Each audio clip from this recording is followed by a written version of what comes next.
Titikim ko kay Bebe itong buko ube pie. So, nabili ko to sa Pilnor, guys. Sa Norway. Ayan. So, ito na lang natira. Masarap naman siya. Hindi gaanong matamis, hindi rin masyadong matabang. Tama lang yung lasa niya.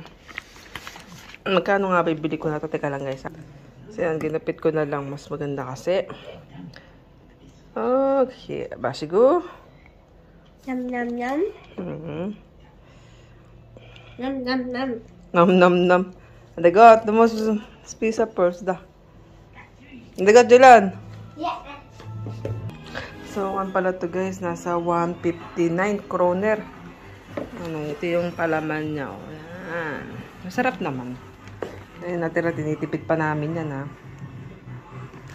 Diba? Gustuhan ni Baby. Bilamera? Yeah. Nam nam. Bilamera, Dila na. Gusto pa daw niya ng isa. Ayan. Sige. Pasigo. Taki taki. Buti naman at nagustuhan niya, guys. Ayan. So, guys, ito na lang yung natira yan. So, itatabi ko na lang to kay Bebe. Ayan. Kasi ako pihikan kasi siyang mag-ama ko sa food. So, pag may nagustuhan talaga sila, itatabi ko talaga. Tapos, o-order na lang uli ako. Ayan. Pang maramihan para, alam niyo yun, sulit din yung shipping ba. Sa ngayon, siguro, mga June na uli ako o-order.